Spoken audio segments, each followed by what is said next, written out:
वाराणसी कुल से भी लोग आके ये अवसर को अपनाएं। तो अब ये कार्यक्रम शुरू होगा। फिर ऐसे बहुत लोग आए हैं, उन लोगों को अपना पंडितों का भाषा समझ में नहीं आते होंगे, लेकिन पूजा और मंत्र सभी भाषा में एक ही होगा। मणि मन ओम नमो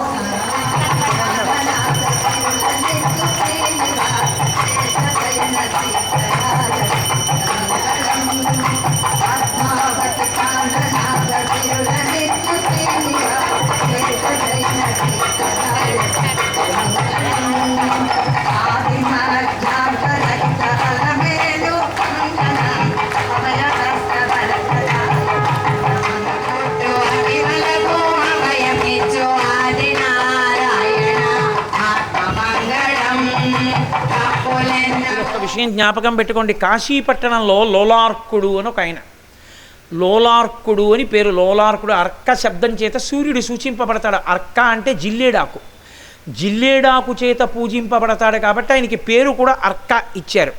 లోలార్క అంటే లౌల్యమును పొందినవాడు. దివోదాస వృత్తాంతము అని ఒకటి జరిగింది కాశీలో. ఆ వృత్తాంతంలో ఒకనకొకప్పుడు పరమశివుడు తన పనుపున సూర్యుడిని ఇక్కడికి పంపించాడు. పంపిస్తే సూర్యుడు కాశీపట్టణాన్ని చూశాడు. చూసి అబ్బా ఏమి కాశీపట్టణం, ఏమి గంగా, ఏమి విశ్వనాథుడు, ఏమి దేవాలయం, ఏమి అన్నపూర్ణ, ఏమి తపోభూమి, ఈ కాశీపట్టణాన్ని విడిచిపెట్టి మళ్ళీ నేను వెనక్కి వెళ్ళడం ఏమిటని లౌల్యమును పొంది వెళ్ళడం మానేసి ఇక్కడే ఉండిపోయాడు. సూర్యభగవానుడు ఉండిపోయినటువంటి ప్రదేశం ఏదుందో దాన్నే లోలార్కగుండము అని పిలుస్తారు. అక్కడే ఒక బ్రాహ్మణుడు, ఒక బ్రాహ్మణ పత్ని పాపం తొందరలో వాళ్ళ శరీరం విడిచిపెడితే వాళ్ళ పిల్ల ఇక్కడే తపస్సు చేస్తే వాళ్ళ ఆఖరికి ఆవిడతో మేక ఉండేది. సూర్యభగవానుడు ప్రత్యక్షమై ఇంత ఆరాధించావు, ఏం కావాలంటే ముందు ఈ మేకని అనుగ్రహించమంది. ఆ మేకని కూడా అక్కడే అనుగ్రహించాడు లోలార్కకొండం దగ్గర. కాశీపట్టణంలో ఒక మాట చెప్తారు, గాయత్రీ మంత్రం చెయ్యడానికి అందరికీ అధికారం ఉండదు. గాయత్రీ మంత్రం జీవితంలో చెయ్యలేకపోతున్నామని బెంగ పెట్టుకున్న వాళ్ళు ఎవరున్నారో వాళ్ళు ఆయురారోగ్య ఐశ్వర్యములను పొందడానికి ప్రత్యేకించి ఆరోగ్యం సూర్యనారాయణమూర్తి ఆధీనం. ఆరోగ్యం భాస్కరాది చేత్ అని. సాధారణంగా లోకంలో 108 నామాలు ఉంటాయి, లేకపోతే 1000 నామాలు ఉంటాయి. ఒక్క కాశీలో మాత్రం విచిత్రం ఏంటంటే బయటికి వెళ్ళినా చెయ్యవచ్చు, సూర్యభగవాను 70 నామములతో పూజ చేస్తారు. 70 నామాలతో పిలవాలి లోలార్కకొండం దగ్గర నిలబడి. అలా పిలిచేటప్పుడు చేతిలో ఎర్రని పువ్వు పట్టుకుని విసిరి చందనాన్ని, ఎర్ర చందనాన్ని, మామూలు చందనం కాదు, ఎర్ర చందనాన్ని తీసి ఎర్రచందనం నీరు కానీ ముద్ద కానీ కుండంలోకి వేస్తే అపారమైన ప్రీతి చెందుతాడు సూర్యుడు. అందుకే రేపు మనందరం కూడా ఉదయం ఖచ్చితంగా 7 గంటలు అయ్యేటప్పటికీ లోలార్కకొండం దగ్గరికి వెడతాం. మొట్టమొదట లోలార్కకొండం దగ్గరికి వెడతాం. అక్కడికి వెళ్ళిన తర్వాత నేను దానికోసం ప్రత్యేకంగా ఎర్రచందనపు కాష్టాన్ని తీసుకొచ్చాను, ఎర్రచందనపు దుంగ. ఇవాళ రాత్రి లేదా రేపు తెల్లవారుజామున ఎర్రచందనం తీస్తారు. వాల్మీకి మహర్షి వర్ణిస్తారు, ఎర్రచందనాన్ని తీస్తుంటే చెవుల పిల్లి నెత్తురు ఎలా ఉంటుందో అలా వస్తుంది. మనం అమ్మవారికి చందనపు చీర కట్టినప్పుడు అంచులు ఎర్రచందనంతోనే పెడతాం కాకినాడలో. ఆ ఎర్రచందనం ముద్ద తీసి పట్టుకొస్తారు, ఎర్రటి పూలు పట్టుకొస్తారు. రేపు ఎవ్వరూ కూడా పొరపాటున కూడా దాన్ని వదిలిపెట్టుకునే ప్రయత్నం చెయ్యవద్దు. నేను చెప్తున్నది ప్రత్యేకంగా కాకినాడ వారితో, ఇతరులు వస్తే నాకు అభ్యంతరం లేదు. రేపు ఉదయం వస్తే రేపు ఉదయం మనందరం కలిసి లోలార్కుణ్ణి ఎదురుగుండా సూర్యబింబం కనబడుతూ ఉంటుంది, అక్కడ కుండ ఉంటుంది. మనం ఎర్రచందనంతో 70 నామాలతోటి ఎర్రటి పూలతోటి నమస్కరించి తర్వాత పలహారం తీసుకుందాం. పలహారం తీసుకోకుండా సూర్యనారాయణమూర్తికి నమస్కరిద్దాం. గాయత్రీ మంత్రం చెయ్యలేకపోతున్నానే, నాకు అధికారం లేదే అని బెంగ పెట్టుకున్న వాళ్ళకి గాయత్రీ మంత్రం చేసినంత ఫలితము రావాలంటే ఆ 70 నామాలతో చెయ్యాలి. కాబట్టి రేపు చక్కగా వెళ్ళి మనందరం ఆ కార్యక్రమాన్ని చేసి తరువాత జరగవలసిన కార్యక్రమాన్ని నేను మీకు అక్కడ వివరిస్తాను, అక్కడ చేద్దాం. కాబట్టి రేపు ఉదయం లోలార్క దర్శనంతో ప్రారంభం. సూర్యాయ నమః, అగ్నయే నమః, రుద్రాయ నమః. సూర్య ధ్యానం.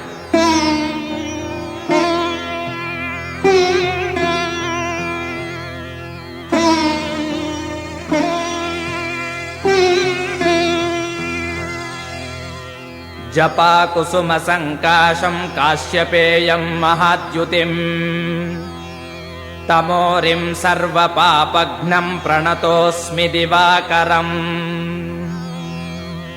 వేదోక్త సూర్యమంత్రం.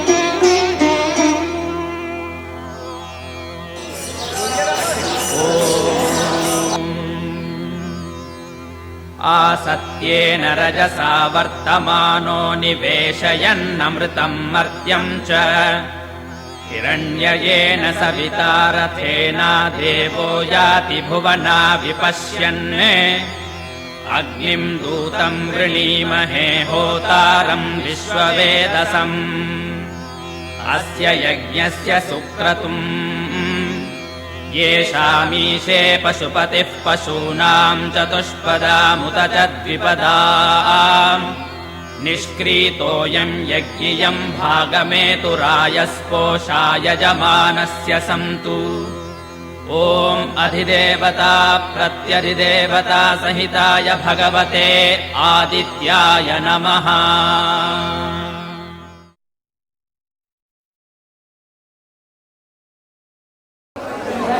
చెప్తున్నది శ్రద్ధగా వినండి.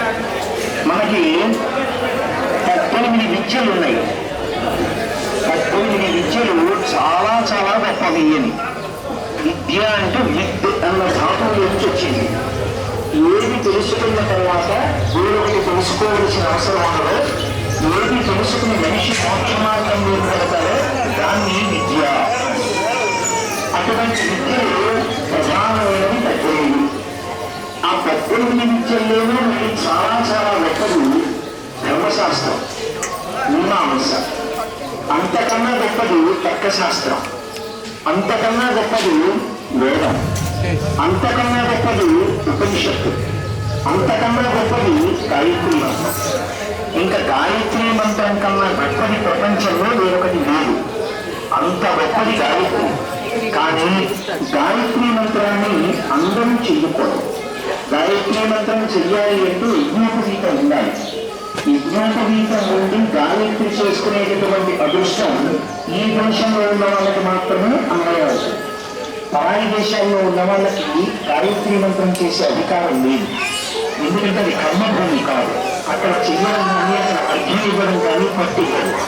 కాబట్టి ఎవరు ఇతర దేశాల్లో ఉన్నారో వాళ్ళు చాలా గొప్ప సౌభాగ్యాన్ని కోల్పోయిన వాళ్ళతో సమానం. మన అదృష్టం మనం ఇక్కడ ఉన్నాం. మనకి ఒక మాట చెప్తారు పెద్దలు, మొత్తం ఈ బ్రహ్మాండాలన్నింటిలోకి గొప్ప క్షేత్రం ఇది అంటే క్షేత్రం అన్న మాట కూడా నిజానికి అన్వయం అవ్వదు. ఇక బ్రహ్మాండములలో ఇలాంటి పట్టణం ఇంకొకటి లేదు. కాశీపట్టణము అత్యద్భుతమైనటువంటి పట్టణం. పరమేశ్వరుని యొక్క రూపాలన్నిటిలోకి కూడా చాలా గొప్ప స్వరూపం ఒక్క విశ్వనాథుడి. విశ్వనాథుడు సార్వభౌముడు. ఆయన అనుగ్రహాన్ని ఆయన దర్శనాన్ని చేసిన వాళ్ళకి ఇతర స్వరూపాలతో పని లేదని నేను అనను. కానీ విశ్వనాథుడి కన్నా గొప్ప దైవం ఇక ప్రపంచంలో లేదు. మంత్రములలో గాయత్రి కన్నా గొప్ప మంత్రం ఇక ఏ మంత్రముల యందు లేదు. అటువంటి గాయత్రీ మంత్రం చేత సూర్య భగవానుడి యొక్క అనుగ్రహాన్ని పొందుతారు. సూర్యమండలాంతర్వర్తి అయినటువంటి పరబ్రహ్మస్వరూపం యొక్క అనుగ్రహాన్ని పొందుతారు. దానికి కాలనియమం పాటించాలి. పాటించి యజ్ఞోపవీతం ఉన్నవాడు ఎవడు నాకు అర్ఘ్యమిస్తున్నాడు అని చూస్తూ ఉంటాడు సూర్యుడు, జగచ్చక్షువు కాబట్టి.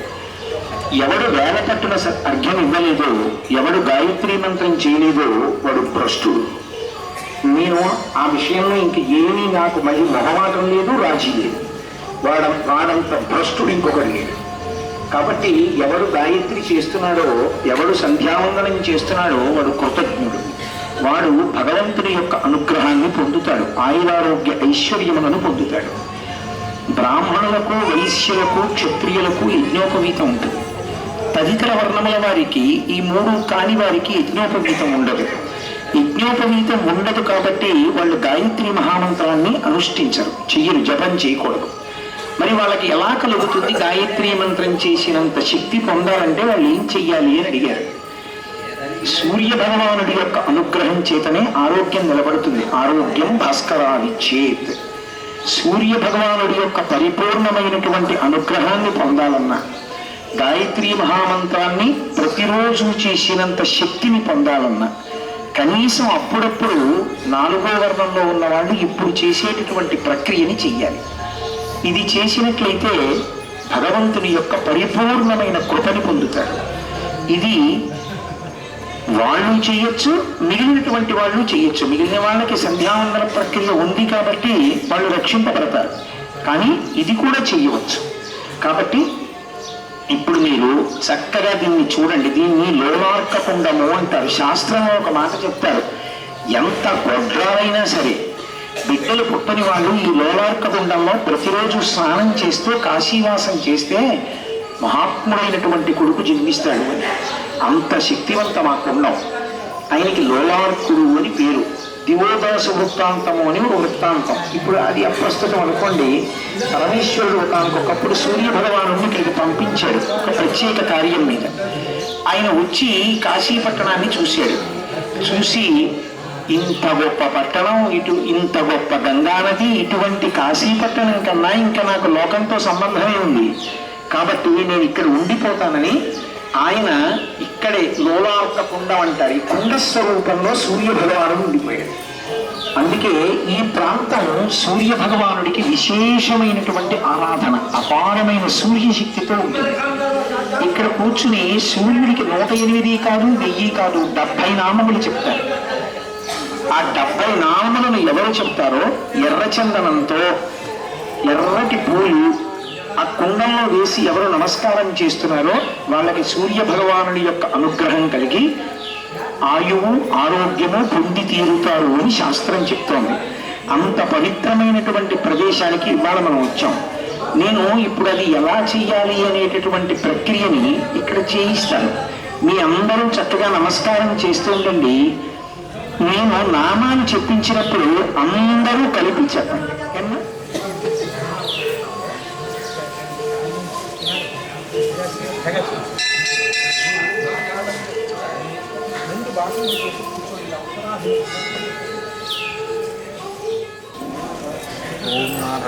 ఏమన్నా రెండు బైక్లు పట్టాలి, ఆమె కూడా పట్టాలి.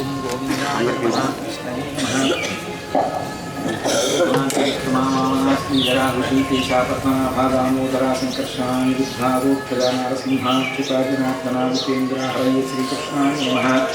उत्तिष्ठन्तु भूतपिशाचाः ये भूमिभारकाः एते कामविरोधेन ब्रह्मकर्मसमारभे.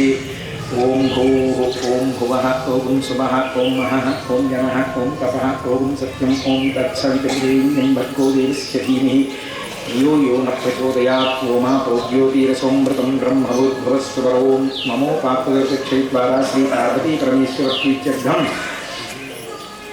श्री महाविष्णुराज्ञया प्रवर्तमानस्याद्य ब्रह्मणः द्वितीयपरार्धे श्वेतवराहकल्पे वैवस्वतमन्वन्तरे कलियुगे प्रथमपादे जम्बूद्वीपे भरतवर्षे भारतखण्डे मेरोः दक्षिणदिग्भागे इन्द्रस्योत्तर आर्यावर्तकदेशे असि वरुणायोर्मध्यदेशे आनन्दवने महाश्मशाने गौरीमुखे त्रिकण्टकविराजिते भागीरथ्या पश्चिमतीरे ब्रह्मनाले आदि महामणिकर्णिका